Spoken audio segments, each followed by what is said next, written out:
This episode of Leaders is brought to you by Meridian Safety, the work health and safety platform built for Australian organisations. Meridian Safety covers psychosocial and physical hazards in one place, with legal citations that automatically match your state or territory legislation. And in the field, the Meridian Safety app puts it all in your pocket: report a hazard, action an item, or log an incident right on site, in seconds. Meridian Safety. Your first 14 days are free. Visit meridiansafety.app and experience the dashboard that's changing the way teams manage safety. Welcome back to the Leaders podcast. I'm here with Tyrone Bronte from the Melbourne Ice. G'day, Tyrone. G'day, mate. How's it going? Good. Now, you're from, you operate outside of the community services sector, seeing that you're a professional hockey player. Mm-hmm. What I want to do was focus on the leadership of sport and how you guys are seeing leadership in that professional sport realm, that then has those skills and everything can transfer over to business, community services, and other environments. Yep. Perfect. Yeah. I mean, I think it is quite a blurred line because, at the surface level, you think just leadership in sports is in a lot of ways so different to leadership in a workplace, which makes sense. But when I was at university, there was you make a lot of connections, and that's the whole point of university, right? You're around doctors, you're around these professors who have a lot of experience in the workforce, and I just remember it sort of came from a professor and then was reinforced later by a teammate of mine whose dad was a businessman, a successful businessman, and the sentiment was that hockey players in particular, in his case, but just athletes in general, tend to be sort of sought after by employers. And, I first thought, well, okay, that's weird. I know a bunch of hockey players and they're not the smartest blokes always. So myself as well, I don't consider myself an intellect or anything of that nature. But it was just interesting because we sort of, at the very least, as a hockey player, you have to show some level of commitment and at a high level. And you have to, if nothing else, you have to be there every day, and you have to show up at a specific time, whether you're, 100% prepared or not, that's a whole nother story. But it does show a surface level of commitment above and beyond the status quo. So it took me a little bit of time to sort of put that all together, but it does make sense. And then when you combine those things with, and then you put all those guys together in a team, and then you show, okay, well, who out of all these guys who have those skills, who's going to rise up and be able to lead this group? And so it's sort of like a filtration system that is quite cool to see. And you see a lot of natural leaders show up, and very different versions of leaders. That's what's interesting to see as well. I think, because that's important with sports where you have a leadership group typically. Same in businesses. And you have different forms of leadership. You have maybe sometimes more of a quiet leader, leads by example. Sometimes you have more of an outspoken leader, leading more by action and what they say. So it's it's a combination of different things, and it's quite there's a lot that you pick up over. I'm still learning, I still try and every day be a better leader, but there's a lot to pick up and plenty for us to chat about. So I'm excited. So I saw a video last week talking about how Fortune 500 companies in America, like 80% of them, their leaders played some sort of competitive sport at a college level. And for women in leadership, it's like about the same, 75, 80%. So what is it around sport and that competitive nature that is identified to be a business leader? It's a good question. I'll obviously stay on the sports side of it because I'm not a business leader. But what I can imagine, some things that would really contribute is resilience is a big one. Yeah. Facing confrontation, even having to elicit confrontation at times, within reason, of course. Having dealt with, as myself as a player, some harsh, realities, being cut from teams, being told, you don't have a job right now, and having to make a call to my family and to my agent, hey, like, we got to find a job. So I think that pretty closely relates to the business world, right? So you're involved in these high stress scenarios that you're going to be involved in the workplace for sure. And you either rise above it and you continue, or you sort of drown. You find yourself in a difficult spot. And so I would like to think I'm prepared to make some of those, to be in both sides of that, to be able to, because I think sitting down and having a conversation with someone and telling them, hey, we're not going to keep you anymore, whatever it might be just as hard as being on the other end of it, right? Mm. So, having experience in those situations, having to navigate those situations, I think has helped me ideally be in a role in a business where I can be on either side of that. Yeah. And you mentioned before around, there being different leadership styles within the team. Mhm. Do you think that those that are promoted to leadership officially within the team, are they identified by the coach and managers, or is that part of the team division? That's a good question. I've had both. Typically, I shouldn't say typically. I've had both though, where it's either you'll have the coaches decide or the staff will decide the leadership group. I've also been on teams where they'll do a vote amongst teammates and you pick, your captain, assistant captains, and so on. Um, yeah, so I've had both. I think both are effective. And what you especially once you get to professional, when everyone's a bit older, but you have such a range. You might have a guy with 10, 20 years of experience. You might have guys with 3 or 4. If a guy with less experience gets given a leadership role, he's still gonna, in theory, take advice from a guy with a lot of experience, right? So it's a little bit different once you get to pro, and it's similar in the workplace, of course. You have different levels of experience. And so that's where I think it gets a little bit more difficult, but it's also more realistic. So that's because, I've only played 2 years of professional now, where I'm, playing with 35, 40, 45-year olds sometimes. And so they're, quite a bit older than me. And like my first year of pro in Europe, I was assistant captain, and there was some older guys in the team, and I still at first was not quite sure how to navigate it, but you just learn that, show respect when you need to, and hopefully respect will be reciprocated, and it's quite smooth.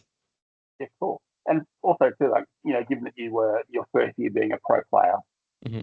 playing with these older players who have, years of experience, how then would you in that situation, or a younger person in leadership, how can they rely on those older statesmen of the team, I guess? How can they rely on what, sorry, of the team? On the older statesmen that have to have those Ah, experience. yeah. How can me personally, or just team in general? Both. Um, well, what hits deep with me is when I hear, "Hey guys, like, from someone with more experience than me, especially, hey, like, I've been in this situation before," or, this is how these things happen sometimes, and you just have to do this to get through it, or we have to focus on this, otherwise we're not going to get through this. Seeing a guy who's been through it and sort of has come out the other side, that's a big reason why a lot of pro NHL teams, and definitely businesses as well, want to hire these employees or these players who have won championships, these employees, these CEOs that have had a successful business, because they know what it takes to win, right? And so, sure, they might not be the most quote unquote leadership style person, but if they know what it takes to win, that's what hits me, and that's what, like, I got to listen to this guy, no matter what letter I'm wearing on my chest. Um, if he's won a championship, if he's won these in these scenarios, I want to learn how he did it. Yeah. It's almost like they've got proof, they've got the runs on the board, they've done it before, so they'll do it again. Yeah, exactly. Yeah, cool. And for those who don't know hockey, it's played in shifts of up to 2, 3 minutes at a time on the ice. How then would you, as a player or another player, how do you then overcome coming off the ice from a shift that didn't go well? Maybe the other team scored you might have 2 or 3 minutes before you're back on the ice. Mhm. What are you doing in those 2 to 3 minutes to, separate that previous shift from the next shift and mentally prepare moving forward? It's a great question. I don't have the perfect answer for you because I still struggle with this myself.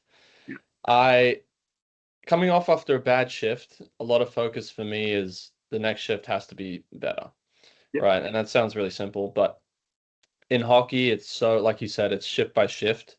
You can kind of break it down into literal 1 minute, 2 minute, whatever segments across a whole, hour-long game. And the almost like a shift at work, right? And it'd be almost like I will tell myself we have to win every shift. That doesn't necessarily mean I have to score every shift or I have to make a sale every day. But there's little things you can do in your shift that prove that you are better than your opponent, right? Even if it's just making a good pass, if it's uh, helping a guy get out of a bad situation. And so I was taught that by one of my college coaches, and other coaches will say, you can't score every shift. You can't win a game in one shift. Yep. But if you win every shift, you will win the game. So you just got to Mhm. win your shift, win your individual little shift. So after I've lost a shift, my main focus is go out there and win the next one. Don't compound the mistakes and try and clear your head as best as possible. Like I said, I'm still working on it. I get so emotionally involved that, sometimes it's hard to block everything out. But that's the goal. Yeah, cool. And do you find that you're like, engaging in self-talk more following a bad shift? Probably. Um, yeah, I think I just would likely go over the scenario in my head, Yep. probably to a fault, Mhm. um, and sort of honestly analyze it really quickly in my head and sort of think about it a few times. What could we do different? What am I disappointed about? You know, which is somewhat productive, but I think if anything, I dwell a little bit too much on it and something I'm working on. Um, but I have had tried to go the other way where I just really put everything behind me no matter what. And it sort of makes me feel like I'm not as involved. So I do like to have a little bit of almost recollection of what happened and just focus on that for a little bit, a minute maybe. Take a drink of water, tap my teammate on the shins, like, all right, don't worry, we'll get him next shift and go back out there. I'm still trying to find that happy medium, but I do think, for me at least, it does involve a little bit of both. I don't think I want to completely disregard the shift prior. But yeah, that's just me. It's almost like, yes, the previous shift may not have gone to plan, but there's things that you can learn from it, things that you can go, okay, if this comes up in the next shift, this is how I'm going to respond to that. That's a good way to put it. Exactly. Yeah, cool. So going, and in that time when you're self-reflecting on that shift that didn't quite go to plan, is this when you would lean on your coaches who, have that outside perspective, or a leader in the team going, hey, is this what I could have done, or how would you have done this in your situation? Yeah, it's definitely situation dependent. Excuse me. But yes, I would lean on my line mates, my coaches. Sometimes it might even have been something that we wanted to execute and we sort of executed it how we expected to, and it just ended up not working or not going our way, and you can't really be that mad about that, right? So it's for me, it's trying to rationalize, okay, what needs to be changed, what should we just do again, and honestly expect a different result, because usually you do the right thing enough times in a row, you will get the right result, but not every time. So sort of trying to decide if that's the case. Yeah. And then, look, sometimes you will ask a coach, hey, like I remember doing this in college all the time. What do you think about that play there? Do you think come a little bit lower? Do you think, you know, go out of the zone earlier, whatever it might be? And that will help as well because you got outside perspective. But there's so much going on, it's hard to really, quiz the coach consistently mid-play. But if I need to, I will. Yeah, cool. And also, this comes back to that whole well-being of sport. You said you do the same thing repeatedly and expecting a better outcome, but things don't always go to plan. And oh shit, that didn't work how how the play was drawn up. Yes. Then it's like, okay, how can we take this and improve on it for next time? That balance between performance and well-being mid-game, mid-shift. Yes, exactly. And you have to analyze, is it actually the right thing that we're doing? And usually it will result in the right result, or is it just something that really won't work? So it is a bit of a delicate balance. Um, but that's part, I mean, that's critical thinking, right? That's being able to think on your feet. That's all these different things, and it's quite complicated, of course, because often you've practiced, right? You've rehearsed some of these systems, some of these processes. And sure, it might be more efficient to try a different one to use something else. But if you haven't quite practiced it, even if in theory it would work better, and I'm trying to use vague wording here because it sort of applies to the workplace as well. Yeah. Um, if you use, yeah, like a tactic or something, a process that hasn't been rehearsed, what are the chances you sort of don't execute it very well? Probably pretty high. Yeah. So then you got to weigh that thing as well. So it is complicated, of course, but Yeah. it's a game, it's fun. Yeah. And this comes back to the whole. I saw a post online a while ago talking about how in business we perform, perform, perform, perform, and then occasionally we'll do a day of training. Hmm. Where professional sport is train, train, train, train, and then we'll do one performance. And Yeah. it's like, you know, good businesses, do you think, adapt more of that training mentality so that Mm. when you come in that situation, they're in that better situation to, like, they've got the tools ready to go to implement? It's a good question because a lot of athletes, I think, will agree that you often learn more from the games than you do from training. But I'd also argue, yes, train, train, train, then perform, and you learn a lot from those scenarios in training, and you're more prepared in theory.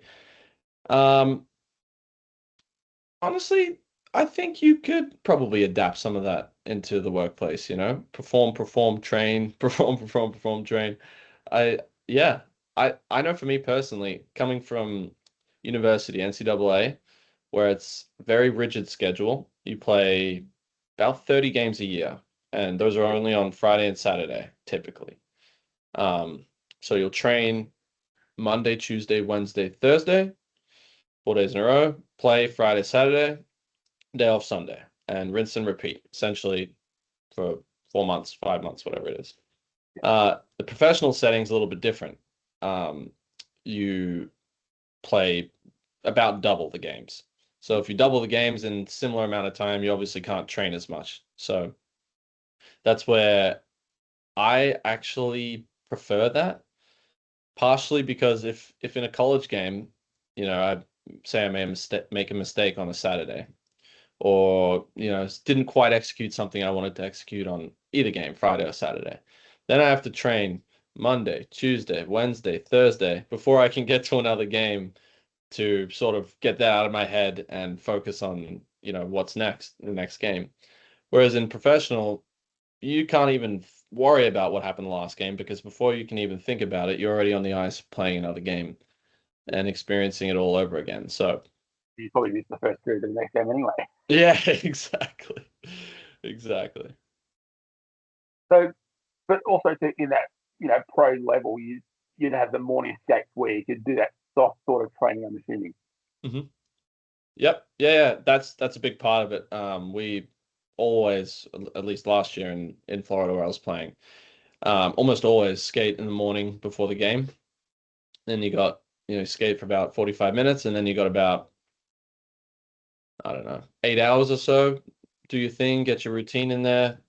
Yep. Me personally, I'd have a sleep, eat some lunch, hang out with the family for an hour or so, and then go back to the rink and get ready for the game. So I'm actually one of the ones who don't love to do that too much. I try and preserve my energy as much as possible. Some guys will morning skate.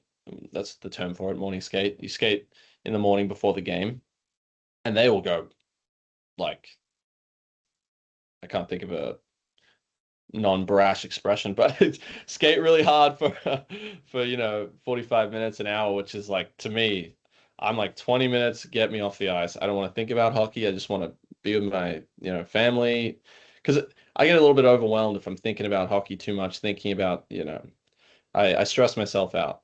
So I try to compartmentalize my day to day quite a lot. And when I'm at the rink and when it's time to play hockey, that's everything, all my focus. My phone's off. If my family really need me, they'll get a hold of me. But ideally, it's no one bother me. I'm at the rink, time to lock in for work. And then once I'm outside of the rink, pretty much the opposite. So then, like, you're enforcing that work-life balance in yourself. Do you see younger, like junior players that are coming through that are struggling with that? Yeah, I think so. A lot of them won't have as typically as much responsibility as me in terms of family life. So that helps a bit in that situation. But I see other teammates of mine with families, it's very similar.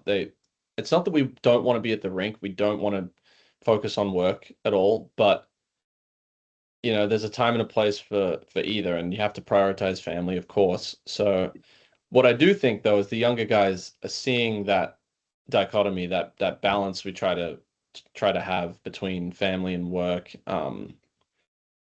I hope it's inspiring because in our line of work, it's very intense and dedicated, but we also get a lot of time outside of the rink. Yeah. And so seeing us try to maximize time with family and away from the rink, I would imagine it'd be inspiring and encourage that generation to, maybe if they want to get a family and or at least to know that it's possible. Yeah. That's pretty cool. I saw a video you put on Instagram the other day. It was dad duties as a hockey player, and I think it was someone going in the dressing room, pushing the pram, holding the baby's bag over your shoulder. I thought that's really cool. Like, you've got that balance that when it's game time as well. Yeah, exactly. And there is crossover. Like sometimes like last year, um, a teammate of mine had his, at the time, 1.5-year-old or so. Sometimes um, he'd bring his kid out after training on the ice when it was just a couple of them out there, um, and just to be able to hang out with him on the ice. So that's that cool crossover. And man, teammates are always so good in my experience, with kids and families asking if we need babysitters, and that's such a cool environment because how many 1-year-olds have been around 20 uncles for 8 months of a year, right? It's quite a weird scenario, but it is really cool, and they'll all start, high-fiving, fist bumping, and getting really social at such a young age. It's something, it's kind of given me an idea to sort of talk about in the future, but it is something that I didn't expect to be a positive of my situation, but it really is. Yeah, and you've got that, as you said, 20 uncles for 8 months. That's going to be quite influential on young kids as well. And it's like, with business leaders, we're looking at who's on our team that might not be part of the business. So, and leadership can be seen as this, isolated, lonely thing Mm, where bringing in other leaders from other businesses or other industries and pick their brains, which was the idea of the Leaders of Leaders podcast, was bring those leaders in and pick their brains. yeah. But then if you've got these 20 uncles that you can lean on, who some might have kids, Hmm. some of the younger ones that are go, hey, you can ask you some questions around life of this, at the younger age. It's like we're building that team of people around the kids, and it's like we need to do that within businesses as well. Oh, yeah, you make such a good point because it is a huge part, right? And being accommodating is only a net positive, I can imagine, Yeah. right? And so, and like I always I said, I can't even count how many times I said this last year, but the team in Florida I was playing on was very understanding, and whenever, something came up and I needed to be there for my family, they're like, "Yep, family first, no questions asked." And so I've mentioned to them many times, I said, look, you guys taking care of my family and accommodating that will bring out the best in me as a player for this team. And Mm. I commit that to you. And so I appreciate that. And I mean that. Like, it just makes sense though. If my family's taken care of, I'm going to be more willing and, whatever it is to perform. And that's sort of the leadership, I guess, from up top, from the management and from the coaches and things like that, from those positions. But I've heard of last year I had a teammate who on the same team um, offered to, like I said earlier, babysit one of my teammates' kids. And I sort of was like, you don't have any kids, like, not that I think it's a weird thing. I'm just curious. What makes you want to offer to that? Like, it's really nice of you to offer. And he said, well, I had a teammate the year prior, and he would always offer his teammates to watch their kids to try and give them a break so that they could have some time and to really just have a minute away and to be able to relax. And I thought that was really cool. So I wanted to do that this year for my teammates. I thought that was really cool. And well, I don't know if that player who started that was a leader or, on paper where he wore an A or a C, Yep. but that's a great piece of leadership right there that has already impacted my life. Yeah. Right. So I thought that was really cool and something I'm looking forward to being able to do for other people as well. Yeah, cool. And also, too, given that you're so close for those 8 months, it's almost like you've got a family at home and a family on the ice as well. Yeah, that's exactly what it's like. That's what makes it so hard when there's, things that change, when players leave, players come and go.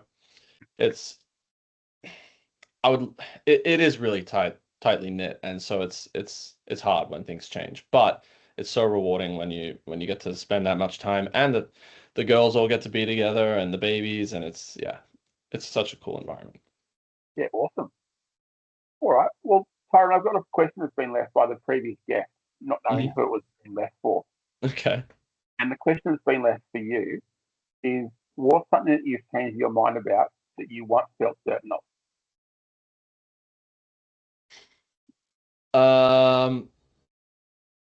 That my career would be number one in my life.